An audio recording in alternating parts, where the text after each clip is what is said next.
Hello, I'm recording this on October 9th of 2023, and that means two things. Mercury's been getting steadily smaller for 3 billion years, and it's time for the Darkness News Update, and this is brought to you under the auspices of the Lighting and Darkness Foundation. Visit restoringdarkness.com for details on how to donate, how to support all of the good work, including this show right here. Into the news, we're going to start in France with the regional national park of Vercors being designated an international dark sky reserve. This is after 15 years of work. 1,600 square kilometers in the Alps will be protected. That does include a number of small towns. This is the 5th dark sky reserve in France. And Morvan in the Comté of Bourgogne-Franche is twice that size and aiming to be the 6th. This is in part because the existing French dark sky parks have formed a strategic policy alliance. They're going to be pooling resources to expand awareness of light pollution and get more of France darker and better, which I think they'll have a good time with because a survey from the ANPCEN shows that 94% of French people want less light from privately owned sources at night. 92% favor reductions in public street lighting. In 2012, these numbers were at around 48%.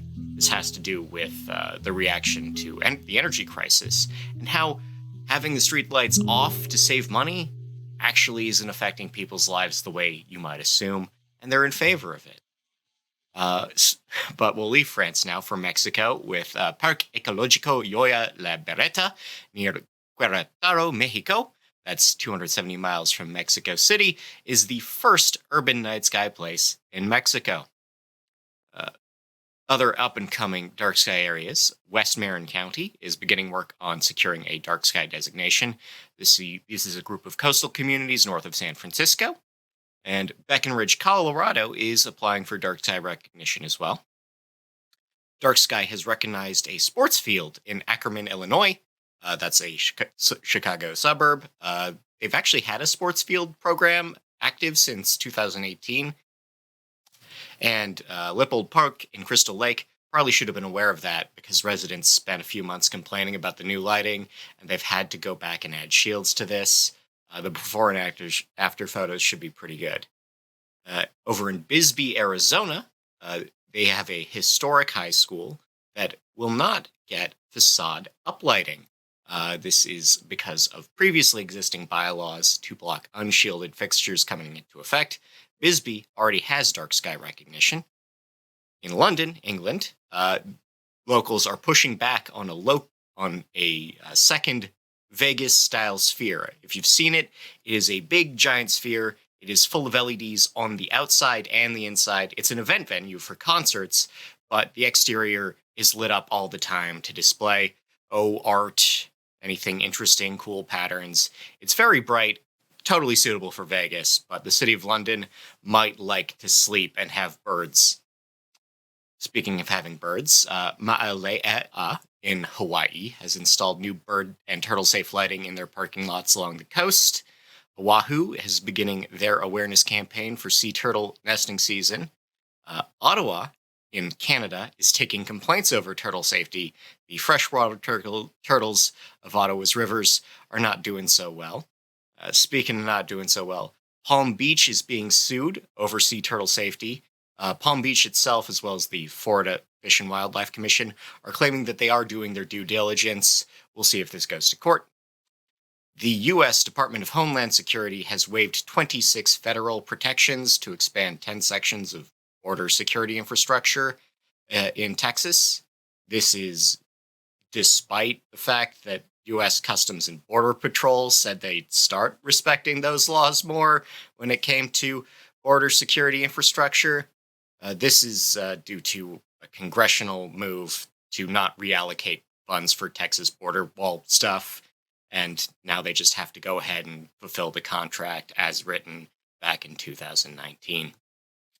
A Turkish study has found that blue light exposure in male rats leads to early puberty. This team had done a similar study With female rats, similar results there. A study of children pediatric wards in Cincinnati and Massachusetts has found that the amount of light and noise in these pediatric wards is in fact unhealthy. It's not recommended by OSHA how loud and bright they are. A German study has confirmed the link between light at night and the development of breast cancer. The American Academy of Optometrists does not recommend blue filtering lenses. This is because there isn't a standard for which blues any particular lens filters. So they recommend, again, if you're concerned about blue light, limiting your screen time, getting outside, doing your thing. And the Blue Walker 3 satellite has been found to be depending on atmospheric conditions, the fourth or fifth brightest thing in the sky. The company that makes them wants to put 90 more in low orbit for communications needs. Astronomers are rightly not happy about how bright they are. And just a reminder, don't be a jerk. Don't flash lights into housing at night.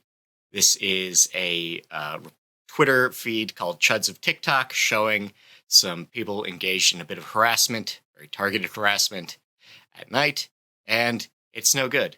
Speaking of not being a jerk, please consider supporting the Lighting and Darkness Foundation. We do try to do good work, try to expand awareness, back new projects, back legislation to improve, lighting and darkness outside at night for all of our benefit. They also back this show. I'm Scott Wachter. Thank you for your time. Have a good one.